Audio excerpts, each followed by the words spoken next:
Assalamualaikum warahmatullahi wabarakatuh.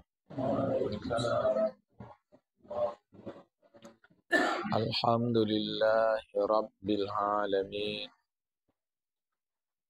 Wassalatu wassalamu ala ashrafil anbiya'i wal mursalin. Habibina maulana Muhammadin wa ala alihi wa sahbihi ajma'in. Man yahdillah fala mudilla lahu wa man yudlil fala hadiya lahu. Qala al-musannif rahimahullahu ta'ala wa nafa'ana bi'ulumihi fid darain amin. Thumma qala al-babus tsani, bab yang kedua, fil ilmil mahmudi wal madhmumi wa aqsamihima wa ahkamihima wa fihi bayanu ma huwa fardu ainin wa ma huwa fardu kifayatin wa bayan anna mawqi'al kalami wal fiqhi min ilmi ad-din ila ayyi haddin huwa wa tafdilu ilmil akhirah. Bab yang kedua menjelaskan ilmu yang terpuji dan tercela dan pembahagian keduanya, hukum hakam yang terkait dengan keduanya. Dan pada bab yang kedua ini juga ada penjelasan fardu kifayain, ilmu yang dia fardu ain dan fardu kifayah. Dan penjelasan bahwa posisi ilmu kalam dan ilmu fikih terhadap ilmu agama sampai batas mana dia. Wa bayanu tafdiliha wa tafdili ilmil akhirati wa tafdili, dan penjelasan kelebihan ilmu akhirat dan penjelasan kelebihan ilmu akhirat. Jadi mana ilmu terpuji, mana ilmu tercela, pembahagiannya, hukum terkait keduanya, penjelasan mana ilmu fardu ain, mana ilmu fardu kifayah, penjelasan cemana posisi daripada ilmu kalam, ilmu fikih dari keseluruhan ilmu agama sampai batas mana dia kita pelajari, dan penjelasan kelebihan ilmu akhirat. Baik.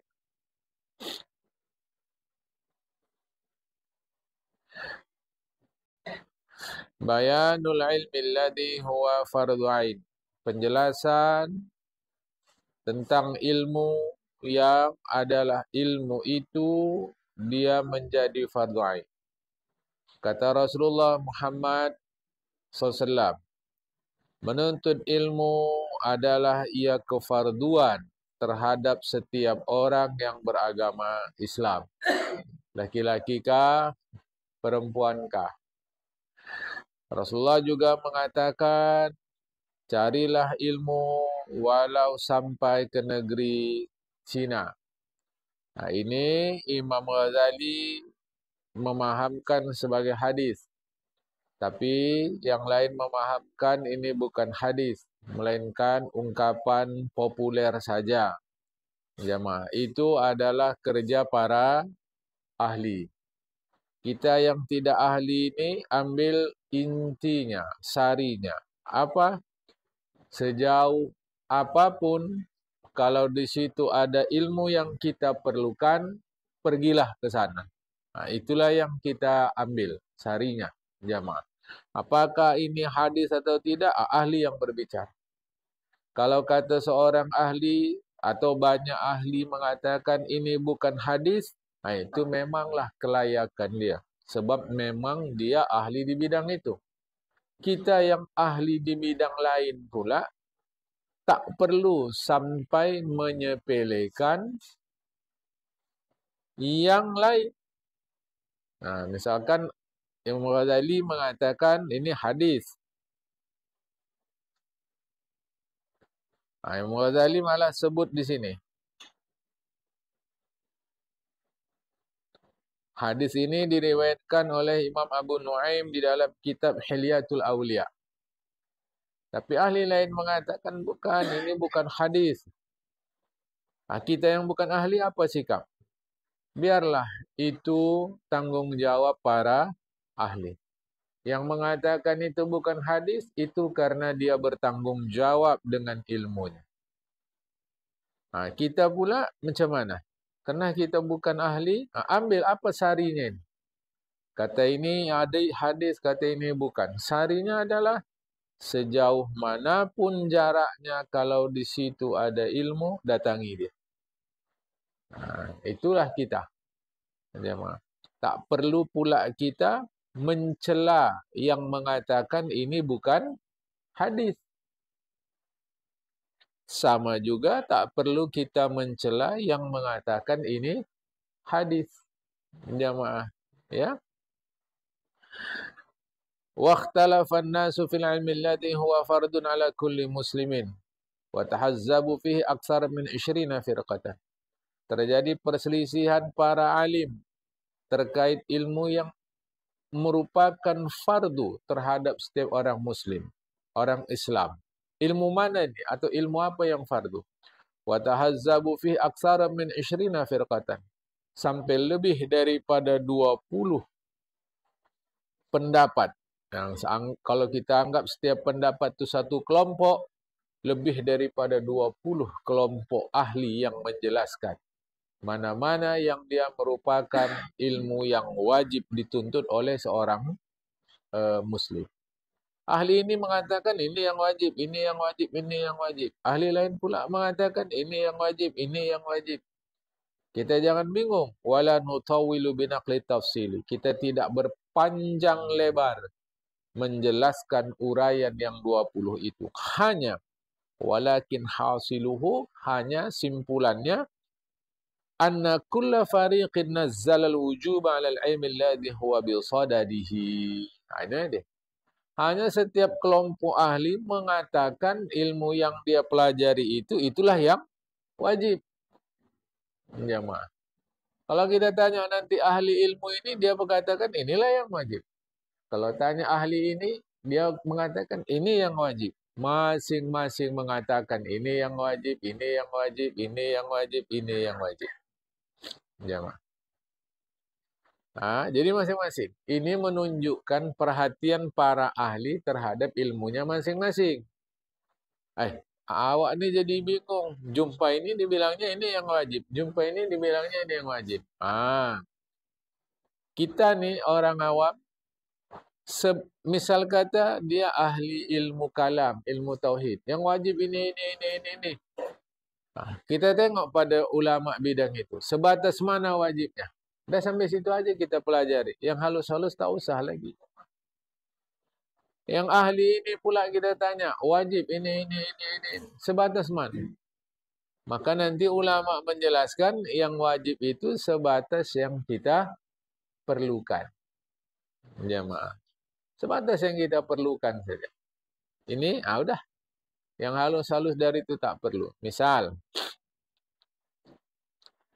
yakin ada Allah Ta'ala? Yakin. Dah. Betul. Tak perlu kita membahas sampai halus apa yang dimaksud dengan ada. Ada ini apa nih? Itu biarlah para ahli yang berurusan. Pada kita tidak. Pada kita cukup meyakini Allah ada beserta buktinya. Selesai. Masuk nanti dalam ilmu tauhid, masuk ilmu fikih pula. Wajibkah berwuduk? Wajib. Kalau tak berwuduk, solat tidak sah. Dah. Berapa rukun wuduk? Ini. Pokoknya rukun itu dia bahagian daripada ibadah itu. Dah. Kalau dia tak ada, ibadah tidak sah. Berwuduk. Selesai dia. Mana batas yang wajib kita basuh? Muka, ini. Dah, sampai batas tu aja jemaah. Sampai batas tu. Andailah ada kenyataannya. Orang itu memang wajahnya dua. Wajahnya dua. Jemaah. Bukan bahasa kiasan, bahasa sebenarnya. Yang mana dibasuh? Oh, saya tak tahu lagi. Itu bukan urusan saya. Yang saya tahu basuh ini ajalah. Udah sampai batas saja. Tak perlu kita mencari tahu. Karena mencari tahu itu urusan para ahli. Jamaah. Itu aja. Sampai sebatas itu. Jamaah. Ya. Kira-kira begitu. Sam halus-halusnya tak perlu. Faqala al-mutakallimuna huwa ilmul kalam idh bihi yudraku tauhidu wa tu'lamu dzatullah subhanahu wa sifatuhu. Ahli ilmu kalam, ilmu tauhid, jemaah, ahli ilmu kalam, ilmu tauhid mengatakan yang wajib dipelajari itu adalah ilmu kalam. Kalau kita tanya pula, ilmu kalam. Sebab dengan ilmu kalam, ilmu tauhid itu diketahuilah keesaan Allah Ta'ala. Diketahuilah zat dan sifat Allah. Jemaah. Ini dia. Jadi, kata ahli ilmu kalam yang wajib dipelajari ilmu kalam. So, dengan ilmu kalam itu kita tahu keesaan Allah Ta'ala. Diketahui zat Allah dan sifat Allah Ta'ala. Ini ilmu kalam. Wa qala al-fuqaha huwa ilmu al-fiqhi idh bihi tu'rafu al-ibadatu wal halalu wal haramu wa ma yahrum min al-muamalati wa ma yahillu. Wa 'anau bihi ma yahtaju ilaihi al-ahadu duna al-waqa'in nadirah. Kata ahli fikih pula yang wajib adalah ilmu fikih. Itu yang wajib. Mengapa? Sebab dengan ilmu fikih itu diketahuilah ibadat. Diketahuilah halal haram. Diketahuilah perhubungan manusia. Dengan perhubungan manusia ini maksudnya apa? Mana yang halal dari perhubungan itu? Mana yang haram? Tak tahu. Ma yahrum minal muamalati. Perhubungan manusia yang haram itu yang macam mana? Perhubungan manusia yang halal itu macam mana? Tapi bukan sembarang perhubungan. Ini maksudnya adalah ekonomi. Jamaah, jual beli, simpan pinjam, sewa menyewa, itu muamalat perhubungan. Ya. Yang dimaksud oleh para ahli fikih itu adalah segala yang diperlukan oleh manusia. Kita perlu tahu hukumnya apa. Ini hukumnya apa, ini hukumnya apa. Bukan peristiwa-peristiwa yang jarang terjadi. Itu kita tak perlu tahu. Contoh, masa dulu kita perlu tahu hukum jual beli. Tapi secara langsung kita beginilah. Orang dulu tak perlu tahu macam mana hukum jual beli secara dunia maya sekarang. Tak perlu. Apa orang tu perlu tahu? Orang tak ada. Tapi sekarang kita perlu tahu. Bagi orang dulu, apa yang terjadi sekarang, misal jual beli di dunia maya itu termasuk peristiwa yang boleh dikata nggak ada, bukan jarang pun. Tak ada, jemaah. Jadi untuk apa mereka perlu tahu? Macam kita ini kan.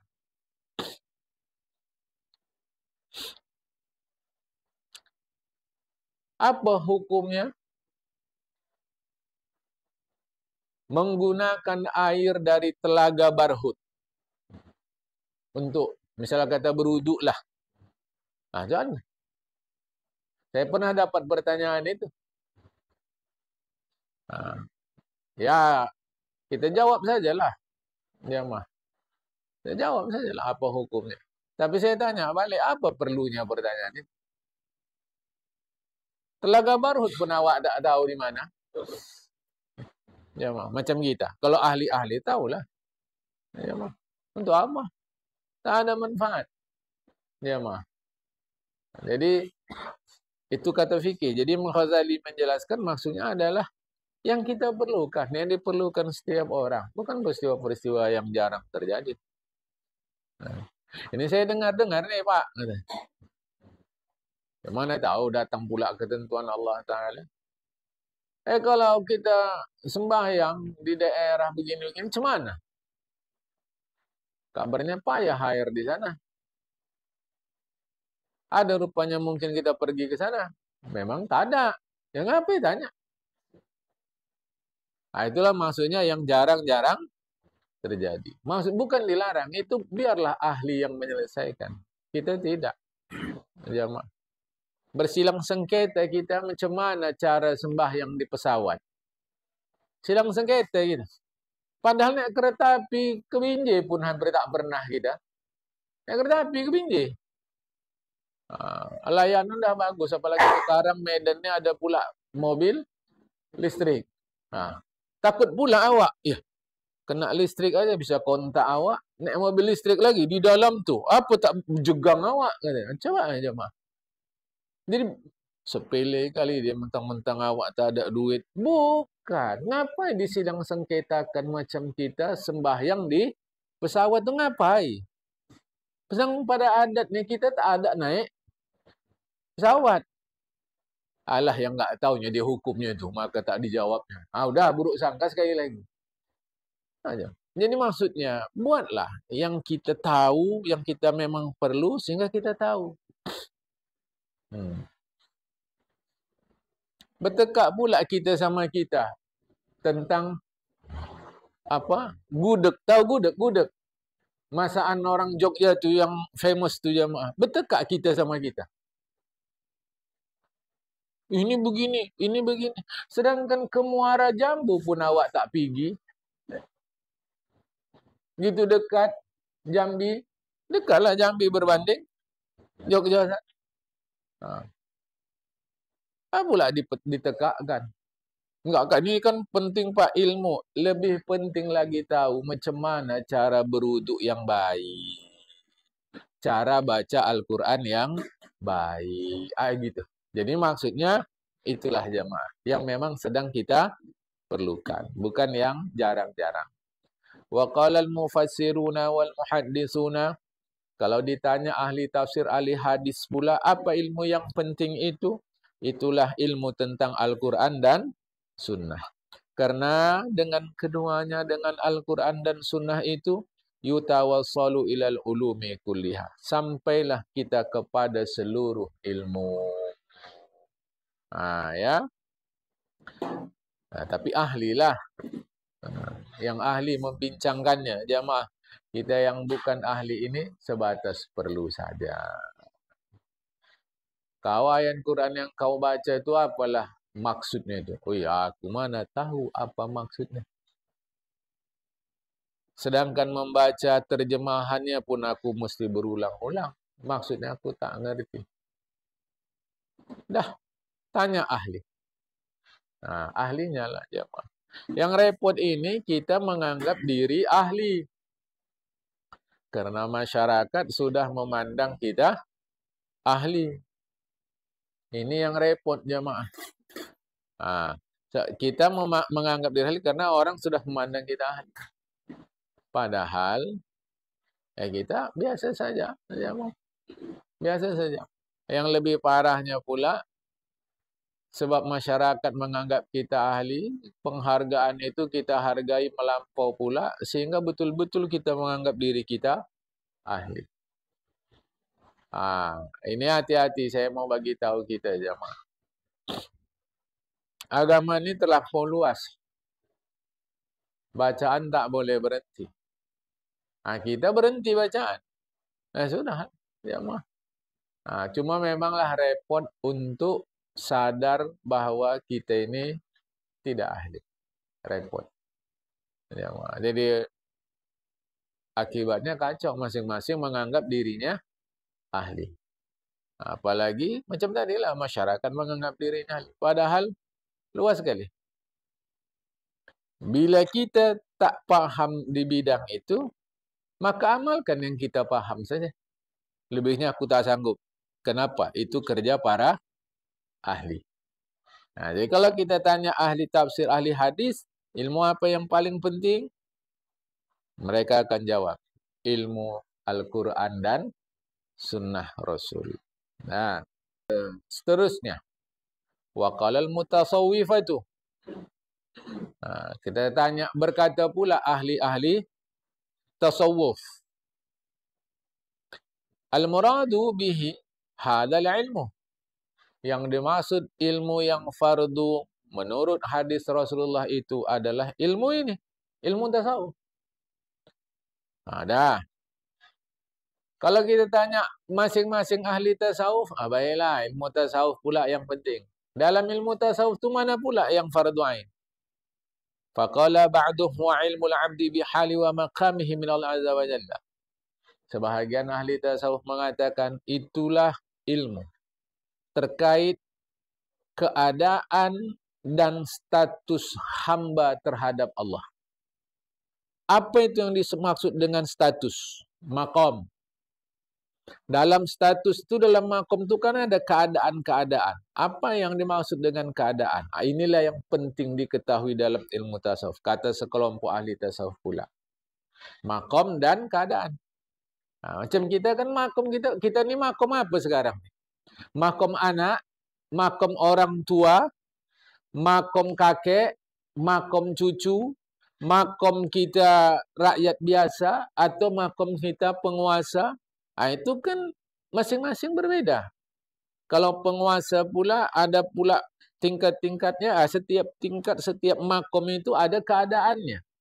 Keadaan seorang anak, seorang tua, seorang kakek, seorang cucu, seorang isteri, seorang suami, itu beda-beda. Ilmu tentang itu yang wajib dalam tasawuf, kata sekelompok tasawuf pula.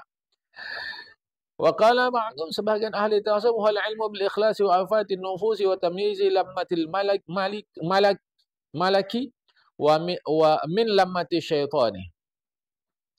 Sebahagian ahli tasawuf pula bilang ilmu yang fardu itu adalah ilmu terkait tentang ikhlas. Apa itu ikhlas?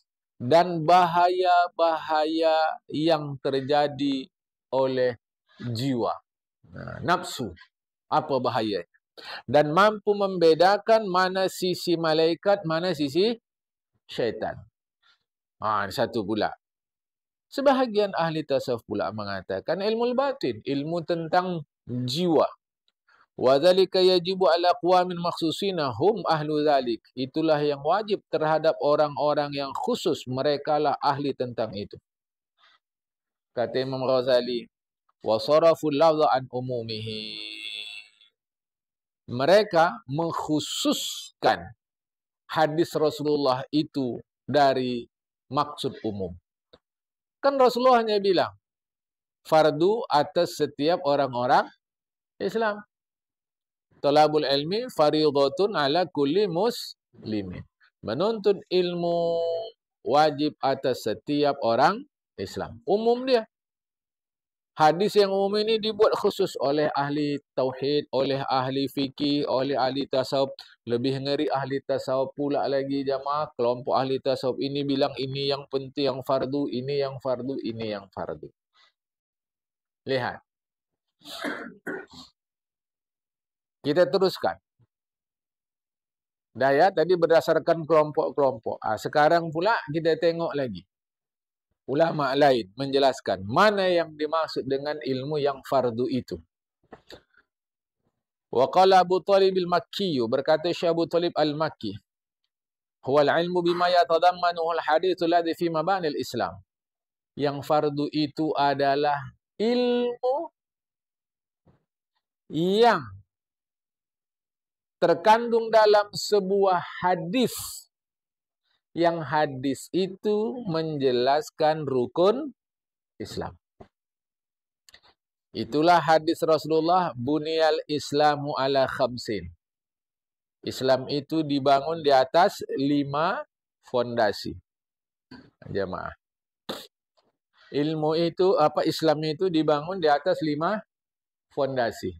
Syahadat, salat, puasa, zakat, haji. Ini hadis sahih riwayat Imam Bukhari, Muslim. Anak-anak madrasah dulu Ini sudah dipelajari dalam kitab hadis arba'in. Jamaah. Kalau kita di Medan ini dulu sebutnya sekolah mastab. Jamaah. Anak-anak sekolah mastab dulu sudah belajar ini. Dalam kitab hadis arba'in Imam Nawawi. Arba'in itu artinya 40. Dalam kitab itu ada 40 hadis. Jamaah. Itu dipelajari. Itu pula. Li'annal wajibah hadil khamsu. Karena yang wajib 5 ini saja. Kata Syekh Abu Talib Al-Makki. Fayajibul ilmu bi kaifiyatil amali fihi wa bi kaifiyatil wujubi.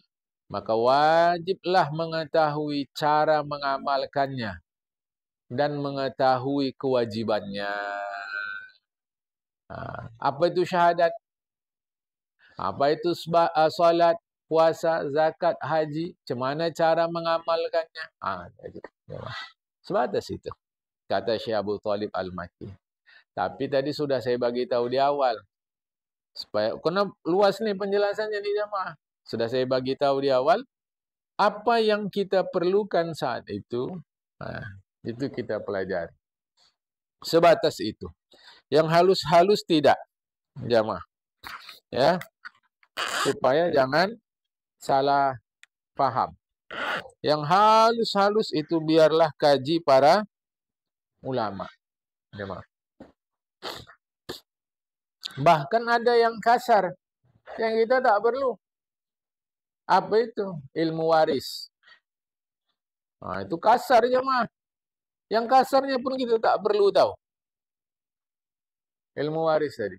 Biar itu urusan para ahli. Bagi kita yang penting lakukan apa yang bisa dilakukan. Bila ada harta, macam mana cara membagi? Tanya yang ahli. Sudah jemaah.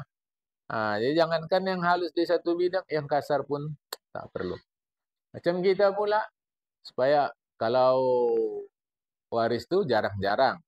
Yang lebih sering, walaupun jarang juga, tapi lebih sering dari waris, kematian.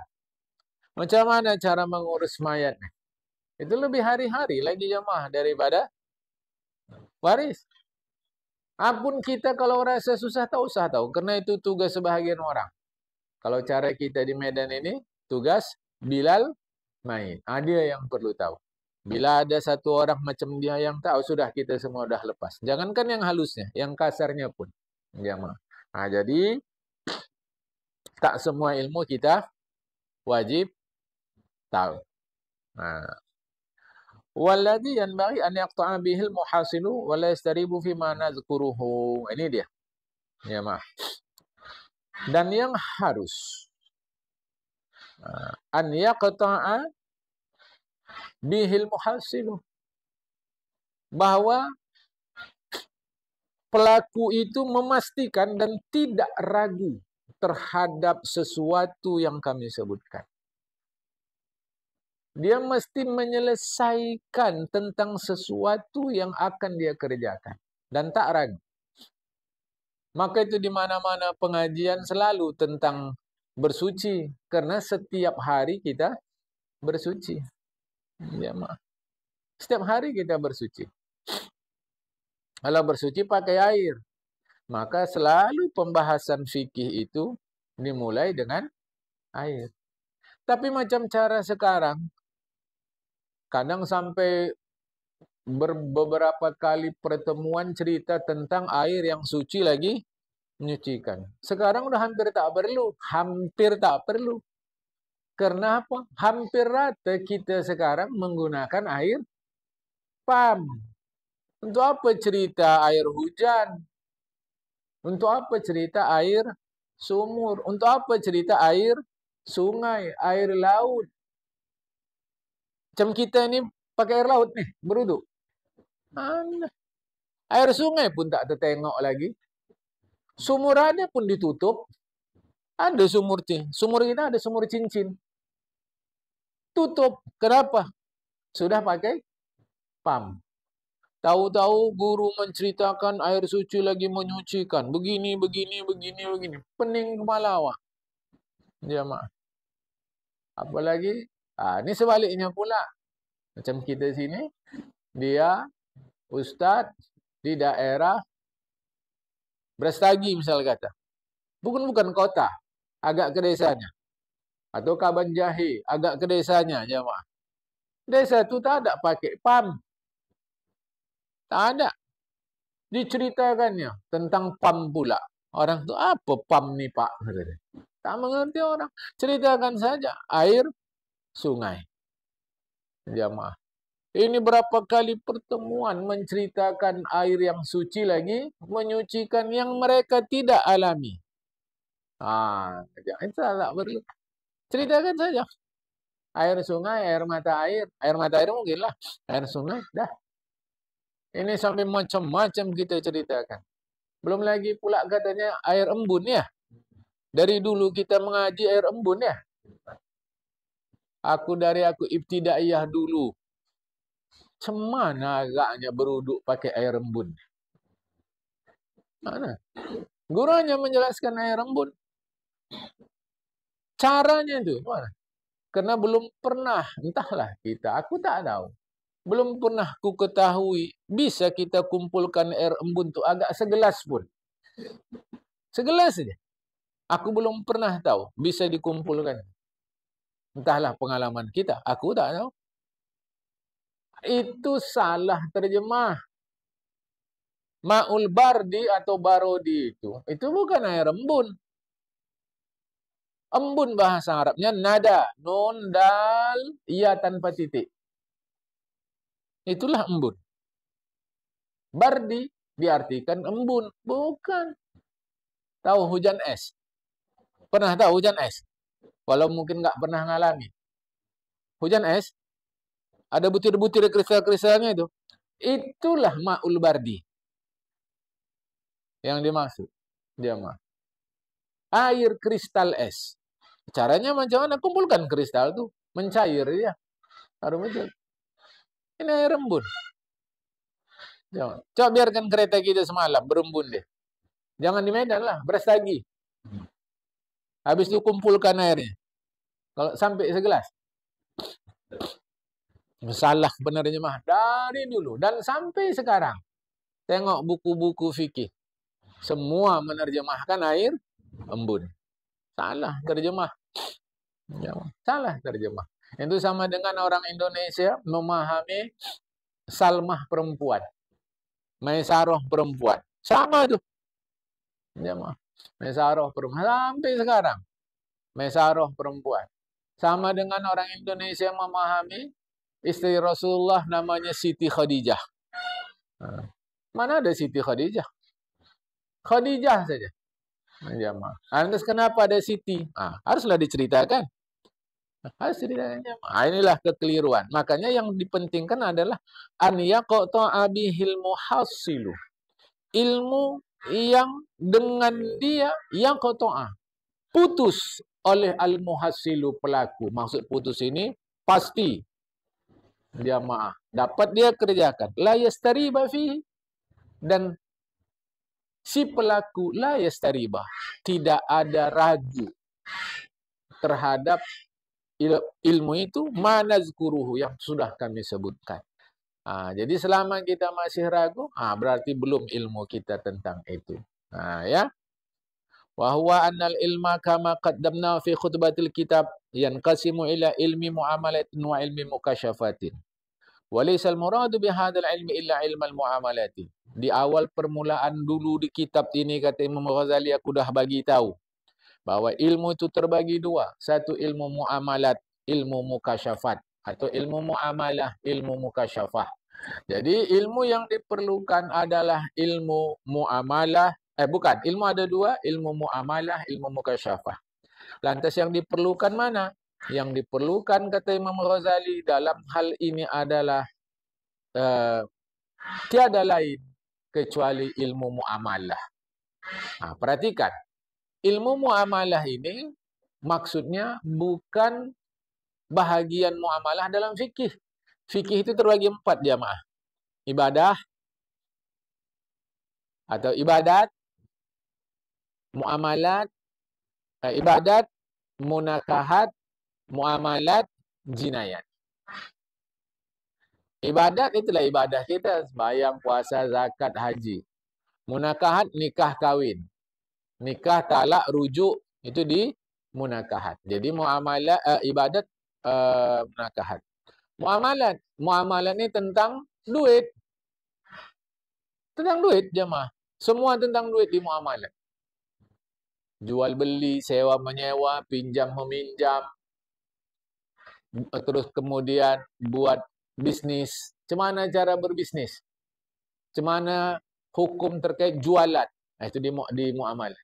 Baru jinayat. Jinayat ini pidana perdata. 4. Jadi yang dimaksud muamalat dalam Imam Ghazali ini bukan ini. Bukan ini.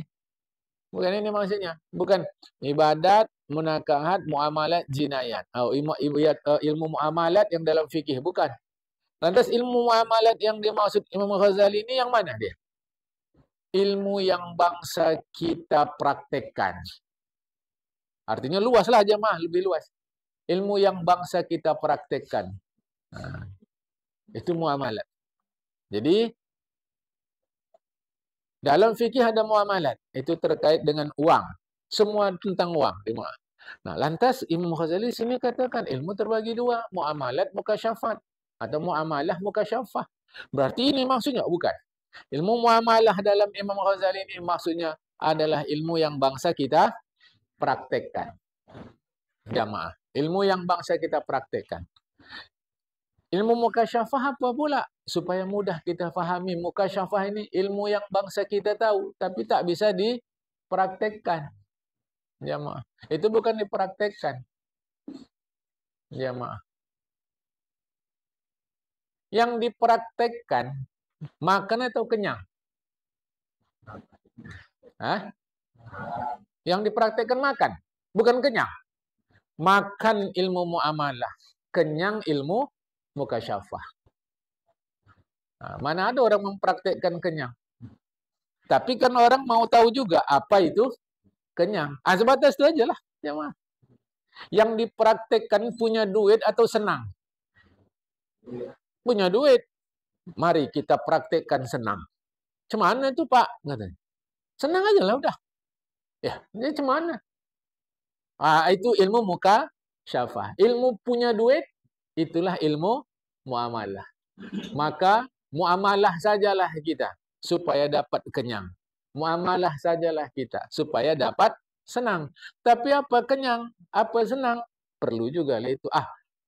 Itu perlu, tapi sekarang tak usah. Imam Ghazali katakan yang perlu ilmu makan, ilmu cari duit. Kira-kira gitu jemaah. Supaya mudah kita memahami muamalah mukasyafah. Kita fokusnya ke muamalah. Karena orang nggak usah diajarin kenyang. Makan aja loh dah. Jemaah. Kenyang lah itu. Imam Ghazali jelaskan di sini. Yang dimaksud di sini adalah ilmu muamalah, bukan ilmu mukasyafah. Wal muamalatu allati kulifa al-'abdu al-'aqil al-baligh bi thalath aqsamin, i'tiqadun wa fi'lun wa tarkun. Ilmu muamalah pun yang diberikan tanggung jawab seorang berakal yang baligh, akil baligh, mukallaf. Maka ringkaskan. Ilmu muamalah yang diberikan tanggung jawab kepada seorang yang mukallaf itu 3. Iktikad, keyakinan, fi'lun, perbuatan, tarkun yang bangsa meninggalkan. Apa yang harus kita yakini? Iktikad itu artinya keyakinan. Kalau bahasa sebenarnya secara bahasa Arab, arti iktikad itu simpulan atau ikatan. Maka orang yang beriktikad, orang yang tersimpul, orang yang terikat. Makin halus iktikadnya, makin terikat hidupnya. Dan ingat di awal, yang terikat itu yang akil baligh. Jadi dia ilmu simpulan, ilmu ikatan, ilmu keyakinan. Karena hidup kita ini diikat oleh keyakinan. Apapun keyakinan kita, itulah yang mengikat kita. Kalau dia meyakini, keyakinan dia hidup ini bebas-bebas saja, itulah keyakinan dia. Maka orang bebas-bebas. Kalau dia meyakini hidup ini ada aturan, maka dia ada aturan. Jadi hidup ini sebenarnya diikat oleh keyakinan. Apa keyakinan kita? Keyakinan saya, setiap Ahad pagi ngaji. Maka kita diikat oleh ngaji itu. Kita diikat oleh ngaji. Itulah yang membuat kita pergi sini. Nah, jadi ilmu iktikad, ilmu simpulan, ilmu ikatan, ilmu keyakinan. Yang kedua, bangsa fi'lun, perbuatan. Itu ilmu muamalat. Jadi perbuatan ini apa hukumnya? Yang ketiga, tarkun. Bangsa meninggalkan. Jamaah. Jadi keyakinan, perbuatan, dan meninggalkan. Kalau meninggalkan ini macam mana? Atau apa yang harus ditinggalkan dan seterusnya. Baik.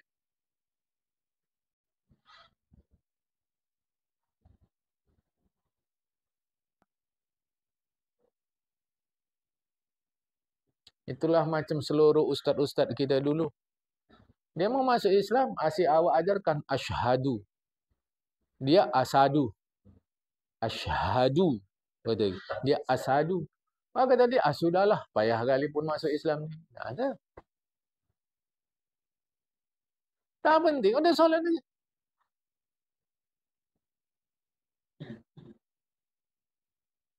Lama.